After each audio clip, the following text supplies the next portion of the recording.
ଅତୀତରେ ଗତି ହେଇ ସମସ୍ତ ବର୍ଷ ସମୂହ ସମୟ ମୁହୂର୍ତ୍ତ ଯେଉଁଗୁଡ଼ାକ ବିତି ଯାଇଛି ତା ଅପେକ୍ଷା ଆଜିର ସମୟ ଆଜିର ପରିବେଶ ଏବଂ ପରିସ୍ଥିତି ଆଉ ଯେଉଁ ସମସ୍ତ ଘଟଣା ଆମମାନଙ୍କ ସମ୍ମୁଖରେ ଆମମାନଙ୍କ ଚତୁର୍ଦିଗରେ ଦେଶ ବିଦେଶରେ ଆମମାନଙ୍କର ନିଜ ଜାଗାରେ ଯେଉଁ ସମସ୍ତ ଘଟଣା ଘଟୁଛି ସେ ସମସ୍ତ ବିଷୟ ଚିନ୍ତା କଲେ ସଚେତନ ଭାବରେ ଈଶ୍ୱରଙ୍କ ବାକ୍ୟ ବାଇବେଲ ଅନୁଯାୟୀ ଆମେ କେଉଁ ସମୟରେ ଗତି କରୁଛୁ ଆମମାନଙ୍କର ଯାତ୍ରା କୁଆଡ଼େ ଆମମାନଙ୍କ ଆତ୍ମିକ ଜୀବନ କିପରି ଆମେ କ'ଣ ପ୍ରକୃତରେ ବାସ୍ତବରେ ଖ୍ରୀଷ୍ଟ ଯୀଶୁଙ୍କର ଆଗମନ ବିଷୟରେ ସଚେତନ କି ପୁରାତନ ନିୟମ ଏବଂ ନୂତନ ନିୟମରେ ଅନେକ ଘଟଣା ଘଟିଯାଇଛି ଏବଂ ତତ୍ସଙ୍ଗେ ସଙ୍ଗେ ଅନେକ ପ୍ରଭୁଙ୍କ ଦାସ ଦାସୀମାନେ ଭବିଷ୍ୟତ ବକ୍ତାମାନେ ପ୍ରେରିତମାନେ କଥା କହି ଯାଇଛନ୍ତି ଆଉ ଯେଉଁ ସମସ୍ତ ବିଷୟ ସେମାନେ କହିଥିଲେ ସେ ସମସ୍ତ ଘଟଣା ଘଟିବାର ଯେଉଁ ସମୟ କଥା ଲକ୍ଷଣ ସଂକେତ ଚିହ୍ନ ପ୍ରଭୁଙ୍କ ବାକ୍ୟ ବାଇବେଲରେ ପ୍ରକାଶ କରାଯାଇଛି ଆଜି ଆମେ ସେ ସମସ୍ତ ବିଷୟ ଆମ ଆଖି ସାମ୍ନାରେ ଦେଖୁଛୁ ପୁରାତନ ନିୟମରେ ଯେପରି ନୂତନ ନିୟମରେ ମଧ୍ୟ ସେହିପରି ପ୍ରଭୁଙ୍କୁ ବିଶ୍ୱାସ କରିବା ଲୋକମାନଙ୍କର ଆତ୍ମିକ ଜୀବନର ସ୍ଥିତି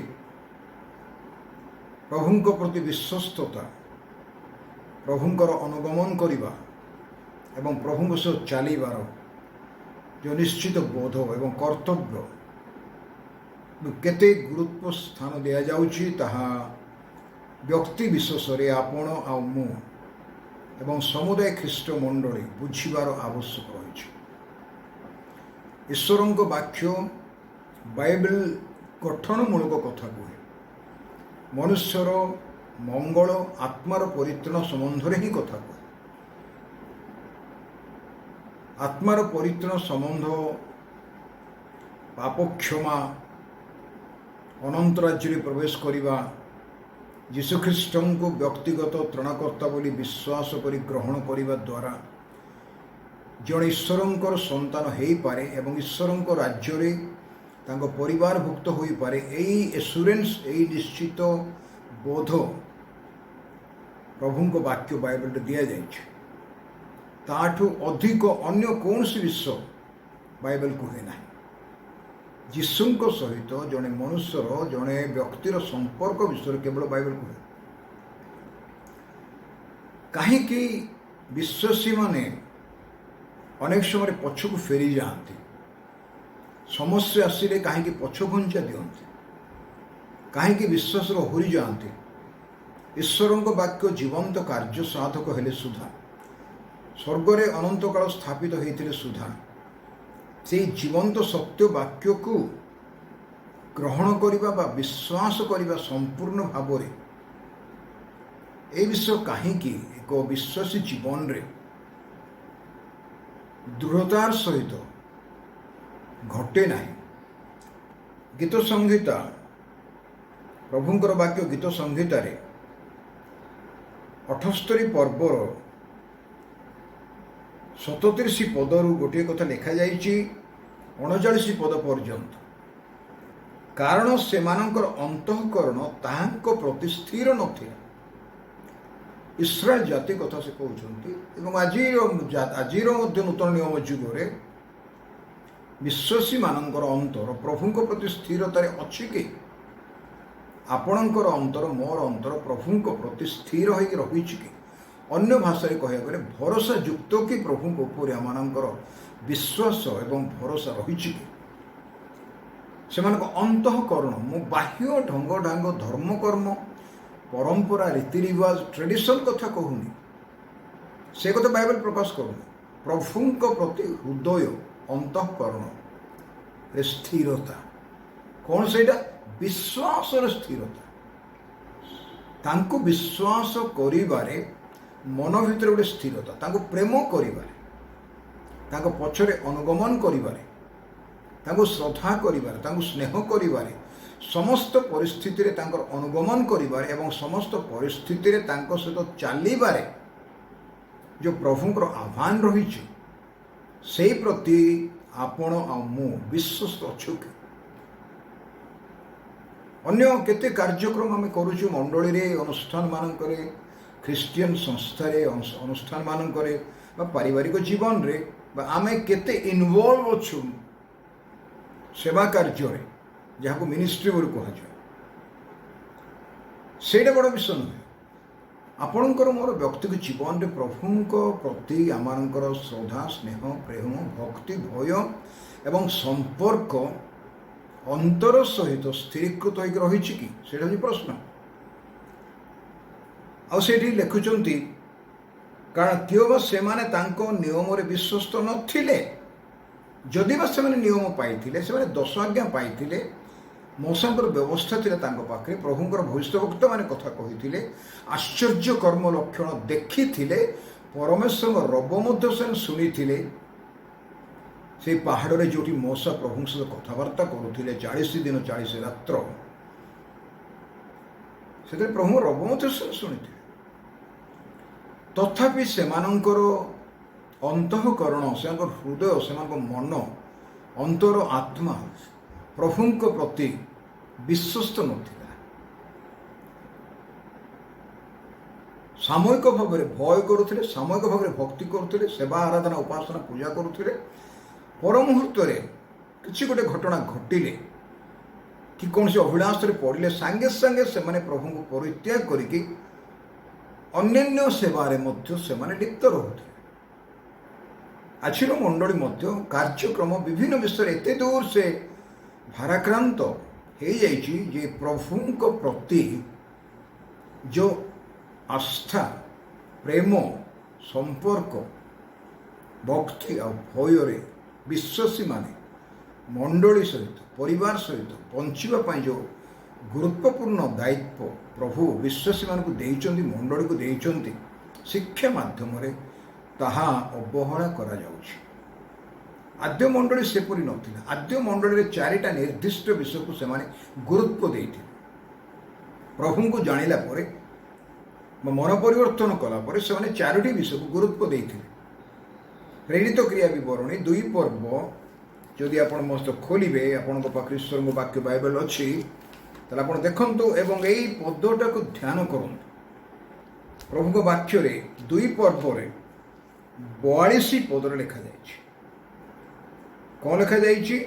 ସେମାନେ ପ୍ରେରିତମାନଙ୍କ ଶିକ୍ଷାରେ, ସହଭାଗିତାରେ ବା ବିଶ୍ୱାସୀମାନେ ମିଳିତ ଭାବରେ ରହି ଦୁଃଖ ସୁଖ ବାଣ୍ଟିବାରେ, ରୋଟି ଭାଙ୍ଗିବାରେ, ପ୍ରଭୁଙ୍କର ଭୋଜକୁ ଗ୍ରହଣ କରିବାରେ ବିଶ୍ୱସ୍ତ ଭାବରେ, ଯେଉଁଟା ପ୍ରଭୁ ସେ ବିଧି ସ୍ଥାପନ କରିଛନ୍ତି, ନୂତନ ନିୟମର ବିଧି କରିବାରେ ନିବିଷ୍ଟ ଓ ପ୍ରାର୍ଥନା କରିବାରେ ନିବିଷ୍ଟ ଚିତ୍ତ ରହିଲେ। ଆଦ୍ୟ ମଣ୍ଡଳୀର ଗୁରୁତ୍ୱପୂର୍ଣ୍ଣ ପ୍ରଧାନ ପ୍ରାୟୋରିଟି ନିର୍ଦ୍ଧାରଣ ହେଉଛି ଏଇଟା। ପ୍ରେରିତମାନଙ୍କର ଶିକ୍ଷା, ବିଶ୍ୱାସୀମାନଙ୍କର ସହଭାଗିତା, ଯେହେତୁ ସେମାନେ ଗୋଟେ ଶରୀରରେ ସେମାନେ ସଂଯୁକ୍ତ ଅଟନ୍ତି। ଖ୍ରୀଷ୍ଟ ମଣ୍ଡଳୀର ମସ୍ତକ, ମଣ୍ଡଳୀ ଖ୍ରୀଷ୍ଟଙ୍କର ଶରୀର, ବିଶ୍ୱାସୀମାନେ ସେଇ ଶରୀରର ଅଙ୍ଗ ପ୍ରତ୍ୟଙ୍ଗ। এই ସତ୍ୟତା ଯେଉଁ ପର୍ଯ୍ୟନ୍ତ ବିଶ୍ୱାସୀ ବୁଝି ନାହିଁ ବା ମଣ୍ଡଳୀ ବୁଝି ନାହିଁ, সেই ପର୍ଯ୍ୟନ୍ତ ମଣ୍ଡଳୀ ସାମ୍ପ୍ରଦାୟ, ଡିନୋମିନେସନ୍, ଡକ୍ଟ୍ରିନ୍, ତାଙ୍କ ନିଜର ଶିକ୍ଷା ଆଉ ନିଜର ପଦବୀ, এই ସମସ୍ତ ବିଷୟରେ ଲାଗି ରହିକି ବିଭିନ୍ନ କାର୍ଯ୍ୟକ୍ରମ ଦ୍ୱାରା ନିଜକୁ ସନ୍ତୁଷ୍ଟ କରିବା ପାଇଁ, ସେବା କାର୍ଯ୍ୟ କରୁଛୁ ବୋଲି ନିଜକୁ ସନ୍ତୁଷ୍ଟ କରିବା ପାଇଁ, ଲୋକ ଦେଖାଇବା ପାଇଁ ବା ବର୍ଷକୁ କିଛି କାର୍ଯ୍ୟକ୍ରମ କରିବା ପାଇଁ, ସନ୍ତୁଷ୍ଟ ରହିବା ପାଇଁ ଏସବୁ କରାଯାଏ। ଖ୍ରୀଷ୍ଟଙ୍କ ସହିତ ଚାଲିବାଟା ଏକ ଅନବରତ ଯାତ୍ରା। ଖ୍ରୀଷ୍ଟଙ୍କ ସହିତ ଗମନାଗମନ କରିବାଟା ଏକ ଅନବରତ ଉଦ୍ୟମ ଆଉ ଚେଷ୍ଟା। ଆଉ ସେଇଟା ମଧ୍ୟ ତାଙ୍କ ଅନୁଗ୍ରହରେ, ଆମ ଚେଷ୍ଟା, ଆମ ଧାର୍ମିକତାର ନୁହେଁ। ଦ୍ୱିତୀୟ ବିଷୟ, ବିଶ୍ୱାସୀମାନଙ୍କ ସହିତ ସହଭାଗିତା ରହିବା ପାଇଁ ପ୍ରତ୍ୟେକ ବିଶ୍ୱାସୀ ଶିଖିବା ଦରକାର। ଆଜି ମଣ୍ଡଳୀରେ କ'ଣ ଘଟଣା ଘଟେ? ବିଶ୍ୱାସୀମାନେ ଏକାଠି ରହିପାରନ୍ତି ନାହିଁ। ସେମାନଙ୍କ ଭିତରେ ବିଭେଦ ଥାଏ, ଶତ୍ରୁତା ଥାଏ, ମତଭେଦ ଥାଏ, ମନମାଳିନ୍ୟ ଥାଏ, ସମାଲୋଚନା ଥାଏ, ଈର୍ଷା ଥାଏ, ପ୍ରତାରଣା ଥାଏ। ବାହାରେ ମିଶିଲା ଭଳିଆ ଲାଗେ, କିନ୍ତୁ ପଛରେ ଆମମାନଙ୍କର ସମ୍ପର୍କରେ ବାଧା ଥାଏ। ହୃଦୟ ସହିତ ଆମେ ଗୋଟେ ବିଶ୍ୱ ସହିତ ମିଶି ପାରିନଥାଉ, ଗୋଟେ ପରିବାର ସହିତ। ଏଥିରେ ସହଭାଗିତା ଏକ ଗୁରୁତ୍ୱପୂର୍ଣ୍ଣ ବିଷୟ। ଫେଲୋସିପ୍ ଈଶ୍ୱରଙ୍କ ବାକ୍ୟରେ ରୁଟି ଭାଙ୍ଗିବାରେ ଯାହାକୁ ଆଜି ଅନେକ ଅବହେଳା କରନ୍ତି। ସମସ୍ୟା ଦୃଷ୍ଟିରୁ ଯଦି ଆପଣ ରୁଟି ଭାଙ୍ଗିବାରେ ସାମିଲ ହେଇପାରୁନାହାନ୍ତି ସେଟା ଅଲଗା କଥା, କିନ୍ତୁ ଜାଣିକି ରୁଟି ଭାଙ୍ଗିବାକୁ ଅବହେଳା କରିବାଟା ଏକ ଗୁରୁତ୍ୱପୂର୍ଣ୍ଣ ବିଷୟ, ତାହା ଅତି ଆବଶ୍ୟକ। ଏଥିପାଇଁ ପ୍ରଭୁ 12 ଶିଷ୍ୟମାନଙ୍କ ସହିତ ବସିକି ଏ ରୁଟି ଭାଙ୍ଗିବା ନୂତନ ନିୟମ ସ୍ଥାପନ କରେ। ଯଦି ବା ଏ ରୁଟି ଭାଙ୍ଗିଲା ବେଳେ ତା ପୂର୍ବରୁ ଇସ୍କାରିୟୋତ ପଳେଇ ଯାଇଥିଲା, ସହଭାଗିତାରେ ନଥିଲା। ଏବଂ ଲେଖାଯାଇଛି ପ୍ରାର୍ଥନା କରିବାରେ ନିବିଷ୍ଟ ଚିତ୍ତ ରହିଲେ। ପ୍ରାର୍ଥନା କରିବାରେ, ପ୍ରାର୍ଥନା କରିବାରେ ନିବିଷ୍ଟ ଚିତ୍ତ ରହିଲେ, ଅନ୍ୟ କୌଣସି ବିଷୟରେ ନିବିଷ୍ଟ ଚିତ୍ତ ନାହିଁ। ପ୍ରାର୍ଥନା ଏକ ଗୁରୁତ୍ୱପୂର୍ଣ୍ଣ ବିଷୟ। ମଣ୍ଡଳୀର ଦୁଇଟା ଗୁରୁତ୍ୱପୂର୍ଣ୍ଣ ବିଷୟ ହେଉଛି ବାକ୍ୟ ଶିକ୍ଷା, ବାକ୍ୟ ଶୁଣିବା, ବାକ୍ୟ ଗ୍ରହଣ କରିବା, ବାକ୍ୟ ଶିକ୍ଷା ଦେବା ଏବଂ ବାକ୍ୟକୁ ଗ୍ରହଣ କରିବା, ବାକ୍ୟ ଅନୁରୂପୀ ଚାଲିବା। ଏବଂ 2 ନମ୍ବର ବିଷୟ ହେଉଛି ପ୍ରାର୍ଥନା, ବ୍ୟକ୍ତିଗତ ପ୍ରାର୍ଥନା, ପାରିବାରିକ ପ୍ରାର୍ଥନା ଏବଂ ମାଣ୍ଡଳିକ ପ୍ରାର୍ଥନା। এই ଦୁଇଟା ବିଷୟ ଯଦି ଜଣେ ବିଶ୍ୱାସୀ କରିପାରିଲା, ଏକ ଖ୍ରୀଷ୍ଟୀୟ ପରିବାର ତାକୁ ଯଦି ପ୍ରକୃତ କମିଟମେଣ୍ଟ ସହିତ କରିପାରିଲେ, ସହଭାଗିତା ଠିକ୍ ରହିବ ଏବଂ ପ୍ରଭୁଙ୍କର ନୂତନ ନିୟମର ସେବା ମଧ୍ୟ ମିଳିତ ଭାବରେ ମାସକୁ ଥରେ ବା ପ୍ରତ୍ୟେକ ସପ୍ତାହ ସେମାନେ ପ୍ରଭୁ ଭୋଜ ରୁଟି ଭାଙ୍ଗିବାରେ ଏକତ୍ରିତ ହୋଇପାରିବେ। ରୁଟି ଭାଙ୍ଗିବାଟା ମଧ୍ୟ ସହଭାଗିତାକୁ ବୁଝାଏ। ଏଥିପାଇଁ ମୋର ପ୍ରିୟ ଭାଇ ଭଉଣୀ ମାନେ, ଆଦ୍ୟ ମଣ୍ଡଳୀ ଏଇଟା କେମିତି କରିପାରୁଥିଲେ? ତାର ଗୋଟିଏ ମାତ୍ର ମୂଳ ଚାବି ଥିଲା। ଆପଣ ଦେଖିପାରିବେ 2 ପର୍ବର 41 ପଦ ପ୍ରେରିତ କ୍ରିୟା ବିବରଣୀରେ ଦେଖିବେ କାହିଁକି ସେମାନେ ଆଦ୍ୟ ମଣ୍ଡଳୀ ଏତିକି ଏହି 4ଟି କାର୍ଯ୍ୟ କରିବା ପାଇଁ ନିବିଷ୍ଟ ଚିତ୍ତ ହୋଇ ରହୁଥିଲେ। ତାହା ଗୁରୁତ୍ୱପୂର୍ଣ୍ଣ ବିଷୟ। ସେଟା କ'ଣ? ସେଥିରେ ଯେଉଁମାନେ ତାହାଙ୍କର ବାକ୍ୟ ଗ୍ରହଣ କଲେ, ପିତର ଯେଉଁ ବାକ୍ୟ ପ୍ରଚାର କଲେ, ଏଇ 2 ପର୍ବରେ ତାଙ୍କର ଲମ୍ବା ପ୍ରଚାର ଅଛି। ତାପରେ 36 ପଦରୁ ସେ ଇସ୍ରାଏଲ ଲୋକମାନଙ୍କୁ ତାଙ୍କର ଭୁଲ ତ୍ରୁଟି କ'ଣ କ'ଣ ଗଲତି ହେଇଯାଇଛି, ଭୁଲ ହେଇଯାଇଛି ସେ କଥା କହୁଛନ୍ତି। ଆଉ ସେମାନେ ତାହା ଶୁଣି ହୃଦୟ ବିଦୀର୍ଣ୍ଣ ହେଇଗଲା। ସେମାନେ କହୁଛନ୍ତି ଆମେ କ'ଣ କରିବୁ, ଆମେ ତ ଭୁଲ କରିଛୁ। ଏଥିରେ ପିତର କହୁଛନ୍ତି ମନ ପରିବର୍ତ୍ତନ କର, ଏବଂ ମନ ପରିବର୍ତ୍ତନ କଲା ପରେ କ'ଣ କ'ଣ ହେବ ସେ ସମସ୍ତ ଶିକ୍ଷା ଦେଉ ଦେଉ 41 ପଦରେ ଲେଖାଯାଇଛି ପିତରଙ୍କର ଶିକ୍ଷା ଶୁଣିକି ସେମାନେ ତାହାଙ୍କ ବାକ୍ୟ ଗ୍ରହଣ କଲେ। এই ବିଷୟଟାକୁ ମୁଁ ବହୁତ ଗୁରୁତ୍ୱ ଦିଏ ମୋର ଛୋଟ ଶିକ୍ଷା ଜୀବନରେ। ବାକ୍ୟ ଯଦି ମଣ୍ଡଳୀ ଗ୍ରହଣ କରୁନାହିଁ, କେଡ଼େ କେଡ଼େ ବକ୍ତାମାନଙ୍କୁ ଆଣି ଠିଆ କରି ପ୍ରଚାର କରାଇଲେ ମଧ୍ୟ ତାର କୌଣସି ମୂଲ୍ୟ ନାହିଁ। ସବୁଠୁ ବଡ଼ ବିଷୟ ବାକ୍ୟ ଠିକରେ ପ୍ରଚାର କରିବାଟା ଆଉ ବାକ୍ୟ ବିଶ୍ୱାସୀମାନେ ଗ୍ରହଣ କରିବାଟା। କେବଳ ବିଶ୍ୱାସୀ ନୁହେଁ, କାର୍ଯ୍ୟକାରୀ ଯିଏ ବାକ୍ୟ ପ୍ରଚାର କରେ ସେ ମଧ୍ୟ ତାକୁ ଗ୍ରହଣ କରିବାକୁ ପଡ଼ିବ। ମଣ୍ଡଳୀର ପ୍ରାଚୀନ ବର୍ଗ ଗ୍ରହଣ କରିବାକୁ ପଡ଼ିବ ଏବଂ ବିଶ୍ୱାସୀମାନେ ମଧ୍ୟ ଈଶ୍ୱରଙ୍କ ବାକ୍ୟ ଗ୍ରହଣ କରିବାକୁ ପଡ଼ିବ। ତେଣୁ ବାକ୍ୟ ଗ୍ରହଣ କଲେ ସେମାନେ ବାପ୍ତିଜିତ ହେଲେ। ତାର ଅର୍ଥ କ'ଣ? ବାଧ୍ୟତା ସ୍ୱୀକାର କଲେ। ପିତର ଯେଉଁ ଯେଉଁ କଥା ଉପରେ କହିଲେ, ବାପ୍ତିସ୍ମ କଥା ମଧ୍ୟ କହିଲେ। ତେଣୁ ବାକ୍ୟ ଗ୍ରହଣ କଲା ପରେ ବାପ୍ତିସ୍ମ ନେଲେ, ତାହା ସେମାନଙ୍କ ଜୀବନର ବାଧ୍ୟତାକୁ ପ୍ରକାଶିତ କରେ। ମୁଁ ଖାଲି ବିଶ୍ୱାସ କରୁଛି, ମୁଁ ପ୍ରଭୁଙ୍କୁ ପ୍ରେମ କରୁଛି, ମୁଁ ତାଙ୍କୁ ଭଲ ପାଉଛି, ପ୍ରଭୁ ମୋ ଅନ୍ତର ଭିତରେ ଅଛନ୍ତି, ମୁଁ ବରଦାନ ସବୁ ପାଇଛି, ମୁଁ ପରଭାଷା କହିପାରେ, ମୁଁ ଭାବାଣୀ କହିପାରେ, ମୁଁ ଆତ୍ମିକ ଦାନ ସବୁ ପାଇଛି, ବହୁତ ମିନିଷ୍ଟ୍ରି ସେବା କାର୍ଯ୍ୟରେ ଇନଭଲ୍ଭ ଅଛି, ବଡ଼ ବଡ଼ ମିଟିଂ କରୁଛି, ଅନେକ ଲୋକମାନଙ୍କୁ ଅର୍ଡିନେସନ୍ ଦେଇଛି, ଅନ୍ୟାନ୍ୟ ବିଷୟରେ ମୁଁ ବହୁତ ଆଗରେ ଅଛି। ଏଇ ଯେଉଁ ଚିନ୍ତାଧାରା, ତାହା ବଡ଼ ବିଷୟ ନୁହେଁ। ସେଥିରୁ ବାହାରି ଆସି ପ୍ରଭୁଙ୍କଠାରେ ବାଧ୍ୟତା ସ୍ୱୀକାର କରିବାଟା ଏକ ବିଶ୍ୱାସର କର୍ତ୍ତବ୍ୟ। ବାଧ୍ୟତା ଗୋଟେ ଏପରି ବିଷୟ ଯୋଉଟା ଆଖିରେ ଦିଶେ ନାହିଁ। ଆପଣ ଯୋଉଟା ବିଶ୍ୱାସ କରିଛନ୍ତି ତାକୁ କାର୍ଯ୍ୟରେ ପରିଣତ କରିବାଟା, ବା ମୁଁ ଯାହା ବିଶ୍ୱାସ କରିଛି ତାକୁ କାର୍ଯ୍ୟରେ ପରିଣତ କରିବାଟା ହେଉଛି ବାଧ୍ୟତା, ଏକ ଗୁପ୍ତ ଅଦେଖା ଏକ ଗୁଣ, ଏକ ସ୍ୱଭାବ। ଆଶ୍ଚର୍ଯ୍ୟ କଥା ଏଟା।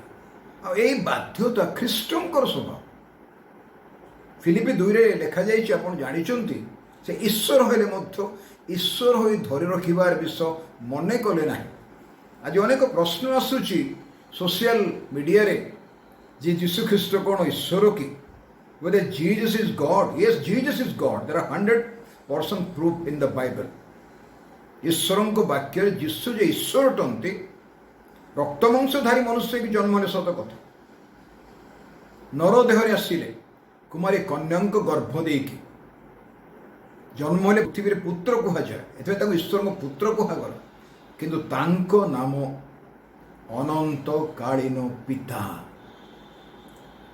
ଯେ ପୁତ୍ର, ତାଙ୍କ ନାଁ ହେଉଛି ଅନନ୍ତକାଳୀନ ପିତା, ସେଥିପାଇଁ ସେ ହେଉଛନ୍ତି ପିତା। ଆଉ ଯେତେ କଥା ସେ ଯୋହନରେ କହିଛନ୍ତି ଆମ୍ଭେ ଆମ୍ଭେ ଆମ୍ଭେ କହିଛନ୍ତି, ଯୋଉଟା ମୂଷାଙ୍କୁ ପ୍ରଭୁ କହିଥିଲେ ଆମ୍ଭେ ଯିଏ ଅଛୁ ସେ ଅଛୁ। ଏଥିପାଇଁ ସେ ପୁତ୍ର ହେବାରୁ ମନୁଷ୍ୟ ସହିତ ସମ୍ପର୍କକୁ ବୁଝାଇବା ପାଇଁ ବିଭିନ୍ନ କାର୍ଯ୍ୟକ୍ରମରେ ସେ ନିଜର ପୁତ୍ରତ୍ୱର ବ୍ୟକ୍ତିତ୍ୱ ଦେଖେଇଛନ୍ତି। ଏଥିପାଇଁ ଲୋକ ଭାବନ୍ତି ଯେ ସେ ପୁତ୍ର, ତ୍ରିଏକ ପରମେଶ୍ୱରଙ୍କ ମଧ୍ୟରେ ସେ ପୁତ୍ର ଈଶ୍ୱର ନୁହନ୍ତି, ଈଶ୍ୱରଙ୍କର ଗୋଟେ ଅଂଶ ହେଇପାରନ୍ତି, କିନ୍ତୁ ସେ 100% ଈଶ୍ୱର ଆଉ 100% ଭଗବାନ। ଶତକଡ଼ା 100% ଈଶ୍ୱର, ଶତକଡ଼ା 100% ପ୍ରଭୁ ମନୁଷ୍ୟ। କ'ଣ ଲେଖାଯାଇଛି? ଆଉ ସେଦିନ ପ୍ରାୟ 3 ସହସ୍ର ଲୋକ ମଣ୍ଡଳୀ ସହିତ ସଂଯୁକ୍ତ ହେଲେ। ଅନେକ ଲୋକ ଥିଲେ। ଯଦି ଏଇଠି 3 ସହସ୍ର ଲେଖାଯାଏ, ତାର 4-5 ହଜାର ଲୋକ ଥିବେ। ଜଣେ ବାକ୍ୟ ଗ୍ରହଣ କଲେ, ବାଧ୍ୟତା ସ୍ୱୀକାର କଲେ, ବାପ୍ତିସ୍ମ ନେଇକି କାର୍ଯ୍ୟକାରୀ କଲେ, ଏବଂ ସେମାନେ ପରିତ୍ରାଣ ପାଇକି ଏସବୁ କାମ କଲେ। ଏବଂ ପରମୁହୂର୍ତ୍ତରେ ସେମାନେ କ'ଣ କଲେ? ଯେତେବେଳେ ମଣ୍ଡଳୀ ସ୍ଥାପନ ହେଲା, ପ୍ରଥମ ମଣ୍ଡଳୀ, ସେଇଠି 4ଟା ନିର୍ଦ୍ଧାରଣ କଲେ ପ୍ରେରିତମାନେ।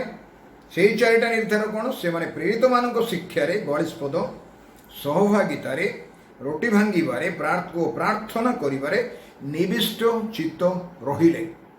ଆସ ମାନେ ମୂଳ ପଦକୁ ଯିବା, ଯେଉଁଟା ମାନେ ଦେଖୁଥିଲୁ। ଖୋଲିବେ କି ମସ୍ତ ଗୀତ ସଂହିତା 78। ଆଉ ସେଠି ଲେଖାଯାଇଛି, କାରଣ ସେମାନଙ୍କର 37 ପଦ, କାରଣ ସେମାନଙ୍କ ଅନ୍ତଃକରଣ ତାହାଙ୍କ ପ୍ରତି ସ୍ଥିର ନଥିଲା, କେବଳ ସେମାନେ ତାଙ୍କର ନିୟମରେ ବିଶ୍ୱସ୍ତ ନଥିଲେ। ନିୟମ ଜାଣିନଥିଲେ ବୋଲି ନାହିଁ, ନିୟମ ଜାଣିଛନ୍ତି। ଆଜିର ମଣ୍ଡଳୀ ଲୋକ ସବୁ ନିୟମ ଜାଣିଛନ୍ତି।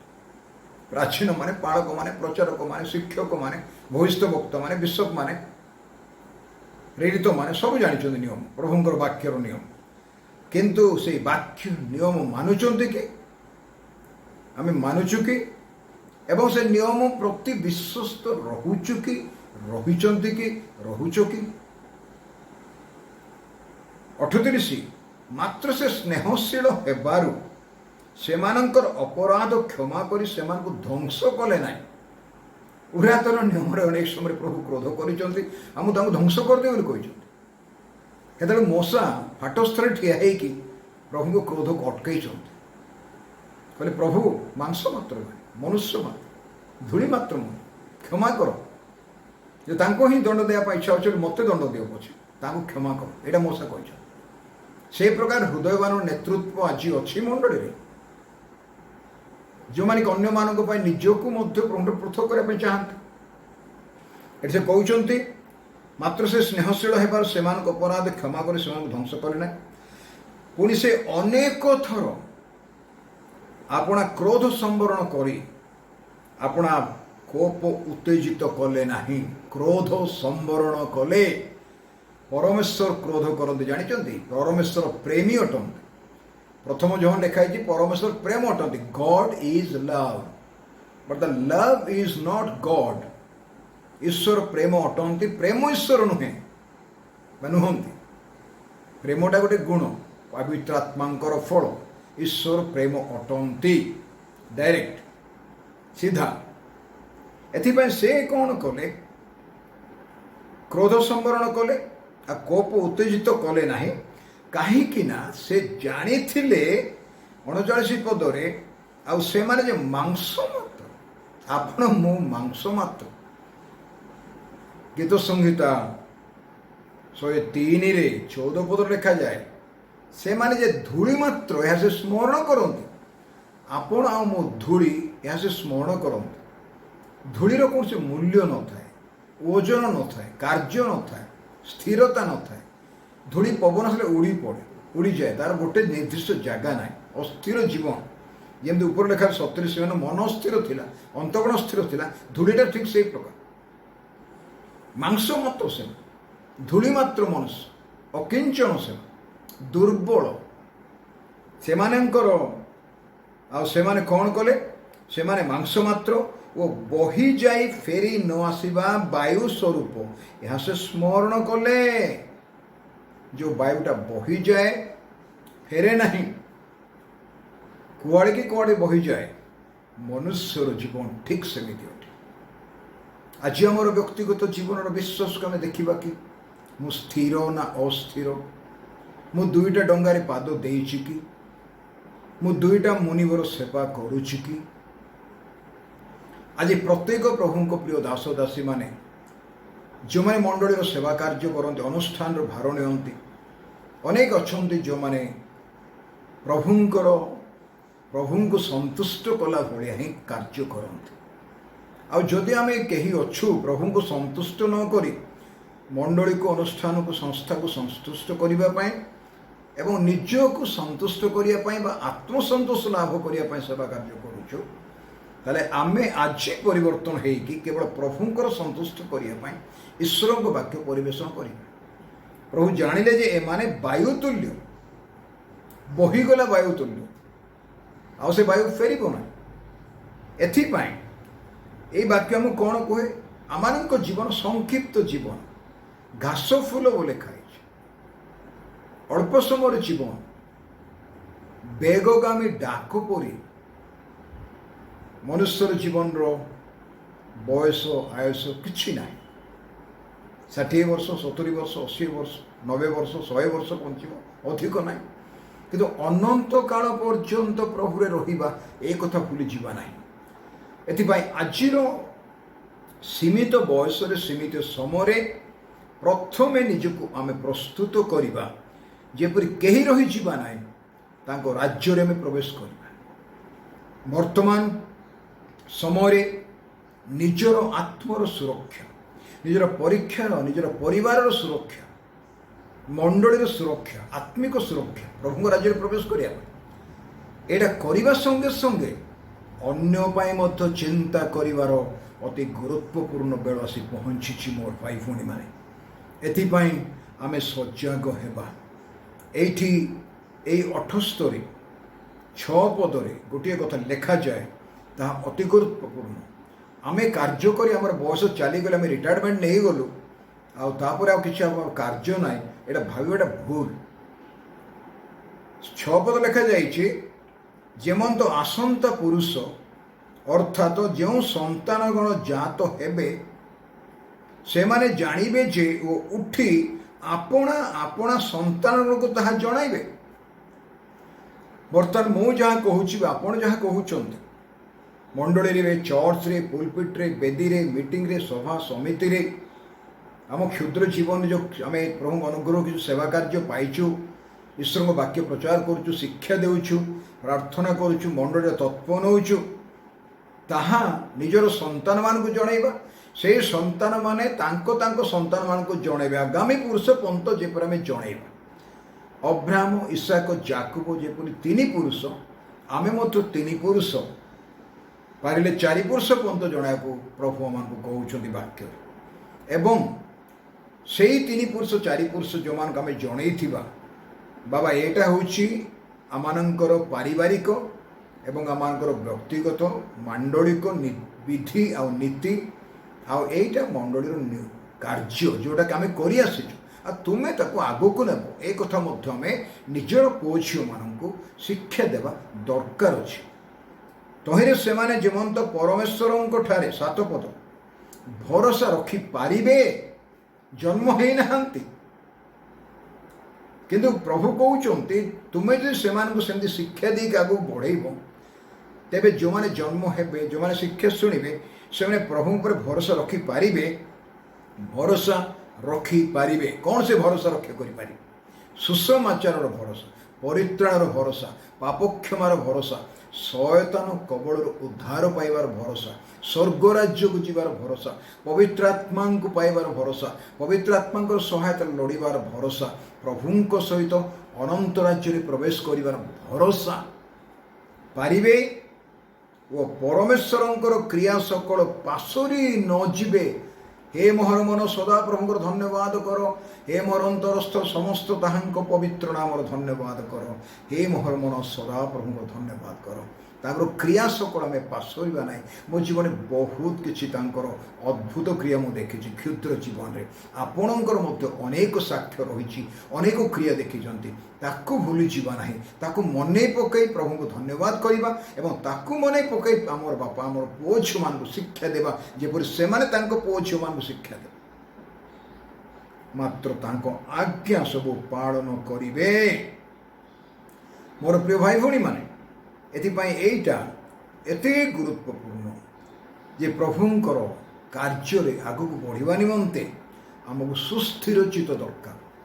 ଆଜିର ବ୍ୟସ୍ତ ଜଗତରେ, ଅଶାନ୍ତ ଜଗତରେ, ଦ୍ୱନ୍ଦ୍ୱ ଜଗତରେ, କନଫ୍ୟୁଜ୍, ଡିସଆପଏଣ୍ଟମେଣ୍ଟ, ଆପସେଟ୍ ହେଇକି ଲୋକ ରହୁଛନ୍ତି ସଦାବେଳେ।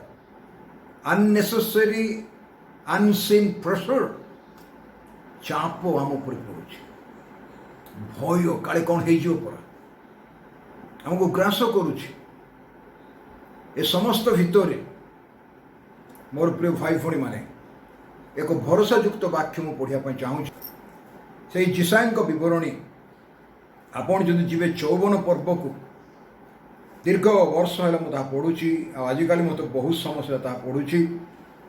ବଡ଼ ଆଶ୍ୱାସନାର ବାକ୍ୟ, ବଡ଼ ଧୈର୍ଯ୍ୟର ବାକ୍ୟ, ଆଉ ସେ ବାକ୍ୟ ଭରସାଯୁକ୍ତ ବାକ୍ୟ।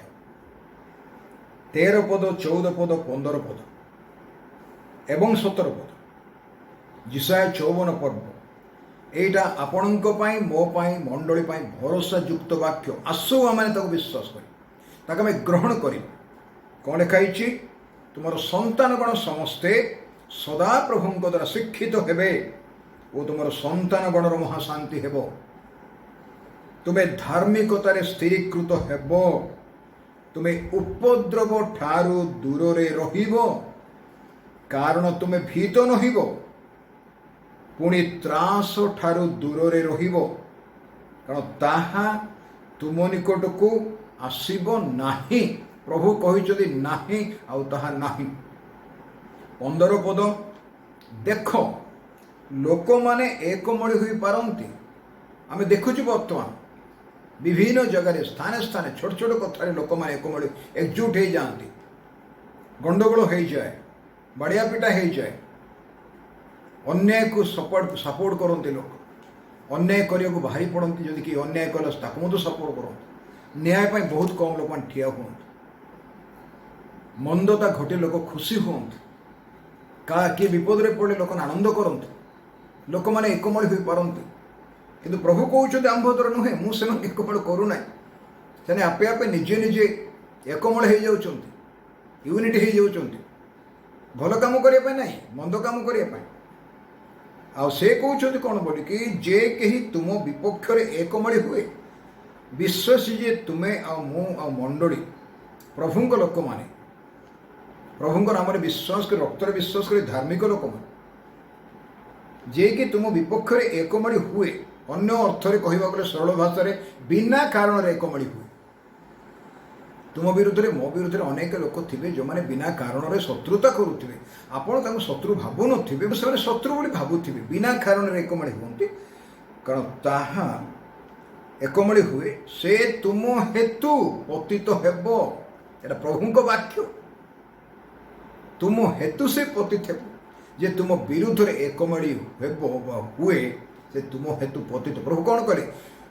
ପିତରଙ୍କୁ ଖଡ଼୍ଗ ଆପଣ ଖାପର ରଖ। ଯେ ଖଡ଼୍ଗ ଧରେ ସେ ଖଡ଼୍ଗରେ ନିତ। ଯେ ଅନ୍ୟ ପାଇଁ ଗାତ ଖୋଳେ, ସେ ଗାତରେ ନିଜେ ପଡ଼ିବ। ଦୁଷ୍ଟ ନିଜ ଦୁଷ୍ଟାମିରେ ଛନ୍ଦି ହେଇକି ମରିବ। এটা ଈଶ୍ୱରଙ୍କ ବାକ୍ୟ ବାଇବେଲ ପ୍ରକାଶ କରେ। ଏଇଟା ମୋର ବାକ୍ୟ ନାହିଁ, ଏଇଟା ଜୀବନ୍ତ ବାକ୍ୟ। ଆଉ ସେ କହୁଛନ୍ତି କ'ଣ କହୁଛନ୍ତି 17 ପଦରେ, ଯେକୌଣସି ଅସ୍ତ୍ର ତୁମ ପ୍ରତିକୂଳରେ ନିର୍ମିତ ହୁଏ ତାହା ସାର୍ଥକ ହେବ ନାହିଁ ଓ ଯେ ପ୍ରତ୍ୟେକ ଜିହ୍ବା ବିଚାରରେ ତୁମ ବିରୁଦ୍ଧରେ ଉଠେ ତୁମେ ତାକୁ ଦୋଷୀ କରିବ। ଖ୍ରୀଷ୍ଟିଆନ ଲୋକମାନଙ୍କ ବିରୁଦ୍ଧରେ ଅନେକ ଅସ୍ତ୍ର ବିଭିନ୍ନ ଜାଗାରେ ବିଭିନ୍ନ ଦେଶରେ ତାଡ଼ନା, ନିନ୍ଦା, ଅପମାନ, ଆକ୍ରମଣ, ଘରଦ୍ୱାର ଭାଙ୍ଗିବା, ବିଭିନ୍ନ ବିଷୟ ପ୍ରତ୍ୟେକ ଦେଶ ଚାଲିଛି। ଅସ୍ତ୍ର ଆଘାତ କରିବା, ଅସ୍ତ୍ର ତିଆର କରିବା ପ୍ରଭୁରେ ତ ସାର୍ଥକ ହେବ ନାହିଁ। ଏବଂ ଯେଉଁ ଜିହ୍ବା ତୁମକୁ ବିଚାର ତୁମ ବିରୁଦ୍ଧରେ ଉଠେ, ତୁମ ବିରୁଦ୍ଧରେ କଥା କହିବ, ତୁମେ ତାକୁ ଦୋଷ କରିବ। ଆଜି ହାରିଲା ଭଳିଆ ଲାଗୁଥିବ, କାଲି ଜିତିଯିବ। ଆଜି ଦୋଷୀ ଭଳିଆ ଲାଗୁଥିବ, କାଲି ନିର୍ଦ୍ଦୋଷ ହୋଇଯିବ। କି ଆମେ ହାରିବା ଲାଇନରେ ଠିଆ ହେଇନୁ। କାଲବରୀ କ୍ରୁଶରେ ଶୟତାନର ସବୁ ଚାତୁରୀ ଉପରେ ପ୍ରଭୁ ଜୟଲାଭ କରିଛନ୍ତି। ଏଥିପାଇଁ ଆମେ ବିଜୟ ଧାଡ଼ିରେ ଠିଆ ହେଇଛୁ। ମାନେ ପତିତ ହେବେ ଲୋକ, ପତିତ ହେଲେ ପ୍ରଭୁ ଖୁସି ନୁହନ୍ତି। ସେମାନଙ୍କ ଯୋଜନା ପରିକଳ୍ପନା ପତିତ ହେବ। କନଫ୍ୟୁଜ ହେବ। ବାବିଲଗଡ଼ରେ ଯେମିତି ଭେଦ ଆସୁଥିଲା, ଭେଦ ଆସିବ। ଗୃହ ବିରୁଦ୍ଧରେ ଗୃହ ଉଠିଲେ ଗୃହ ଧ୍ୱଂସ ହେବ। ଘର ବିରୁଦ୍ଧରେ ଘର ଉଠିଲେ ଘର ଧ୍ୱଂସ ହେବ। ଏଇଟା ପ୍ରଭୁ ନିଜେ କହିଛନ୍ତି। ଏଥିପାଇଁ ଦେଖନ୍ତୁ, ସଦାପ୍ରଭୁଙ୍କର ଦାସମାନଙ୍କର ଅଧିକାର ଓ ଆମ୍ଭଦତ୍ତ ସେମାନଙ୍କର ଧାର୍ମିକତା ଏହା ସଦାପ୍ରଭୁ କହନ୍ତି। ଏଇଟା କୌଣସି ମଣିଷ କହିନାହିଁ, ଯିଶା ଭାବବାଦୀ କହିନାହାନ୍ତି। ଏଇଟା ସଦାପ୍ରଭୁ ସ୍ୱୟଂ କହିଛନ୍ତି ଯେ ଏଇଟା ସଦାପ୍ରଭୁଙ୍କ ଦାସମାନଙ୍କର ଅଧିକାର। ଆମେ ତାଙ୍କର ଦାସର ଯୋଗ୍ୟ ନୁହଁ, କିନ୍ତୁ ସେ ଏମାନଙ୍କୁ ଦାସ ବୋଲି ଡାକିଲେ, ତାଙ୍କର ଦାସ। ଖାଲି ଦାସ ଡାକି ନାହାନ୍ତି। ସେ କହିଲେ, ଶେଷରେ କହିଲେ, ମୁଁ ତୁମକୁ ଦାସ ଡାକୁ ନାହିଁ, ମୁଁ ତୁମକୁ ବନ୍ଧୁ ବୋଲି ଡାକୁଛି। ଆମେ ତାଙ୍କୁ ପରିବାର ଭୁକ୍ତ ଅଟୁ। ଏଥିପାଇଁ ଏଇ ଯେଉଁ ବାକ୍ୟ 13, 14, 15, 17 ପଦ ମୁଁ ପଢ଼ିଲି, ତାର ପ୍ରମାଣ କ'ଣ? 55 ପର୍ବର 11 ପଦ। ପ୍ରଭୁ କହୁଛନ୍ତି, ଆମ୍ଭ ମୁଖରୁ ନିର୍ଗତ ବାକ୍ୟ ତେମନ୍ତ ହେବ, ତାହା ନିଷ୍ଫଳ ହୋଇ ଆମ୍ଭ ନିକଟକୁ ଫେରି ଆସିବ ନାହିଁ। ମାତ୍ର ଆମ୍ଭେ ଯାହା ଇଚ୍ଛା କରୁ ତାହା ସିଦ୍ଧ କରିବ ଓ ଯେଉଁ କାର୍ଯ୍ୟ ପାଇଁ ଆମ୍ଭେ ପ୍ରେରଣ କରୁ ତହିଁରେ କୃତାର୍ଥ ହେବ। ଏଥିପାଇଁ ପ୍ରଭୁଙ୍କ ବାକ୍ୟ ଭରସାଯୁକ୍ତ। ମୋର ଭାଇ ଭଉଣୀମାନେ, ଆମ ଅନ୍ତଃକରଣ, ଆମର ଅନ୍ତର ତାଙ୍କ ପ୍ରତି ସ୍ଥିର ରହିବା ବହୁତ ଗୁରୁତ୍ୱପୂର୍ଣ୍ଣ। ଆସୁ ଘଡ଼ିସନ୍ଧି ମୁହୂର୍ତ୍ତରେ ଗତି କରୁଛୁ। ଆମ ଅନ୍ତଃକରଣ, ଆମର ପରିବାର, ଆମ ପିଲାମାନେ, ଆମର ମଣ୍ଡଳୀ, ଆମର ସେବକ ବୃନ୍ଦ କାର୍ଯ୍ୟ କରିବା ଏବଂ ସମୁଦାୟ ମଣ୍ଡଳୀ ସାନଠାରୁ ବଡ଼ ପର୍ଯ୍ୟନ୍ତ ପ୍ରଭୁଙ୍କ ପ୍ରତି ଅନ୍ତଃକରଣରେ ବିଶ୍ୱସ୍ତ ରହିବା ଅତି ଗୁରୁତ୍ୱପୂର୍ଣ୍ଣ ବିଷୟ। ପ୍ରଭୁ ଆପଣମାନଙ୍କୁ, ମୋତେ, ଆମ ସମସ୍ତଙ୍କୁ ପ୍ରଚୁର ଆଶୀର୍ବାଦ କରନ୍ତୁ। ଆମେ ଘଡ଼ିସନ୍ଧି ମୁହୂର୍ତ୍ତରେ ଯାତ୍ରା କରୁଛୁ। ପ୍ରଭୁରେ ବିଶ୍ୱସ୍ତ ରହିବା। ଆଗମନ ଦିନ ଅତି ନିକଟବର୍ତ୍ତୀ। ପ୍ରସ୍ତୁତ ଜୀବନ କାଟିବା। ଆଜି ନହେଲେ କାଲି ପ୍ରଭୁ ଆସିବା ଆମକୁ ନେବା ପାଇଁ। ଆମେ ଅନନ୍ତ ରାଜ୍ୟରେ ପ୍ରବେଶ କରିବା। ଏଥିପାଇଁ ଅନ୍ତଃକରଣରେ ପ୍ରଭୁଙ୍କ ପ୍ରତି ବିଶ୍ୱସ୍ତ ରହିବା। ପ୍ରଭୁ ଗୌରବ ପାଆନ୍ତୁ। ଧନ୍ୟବାଦ।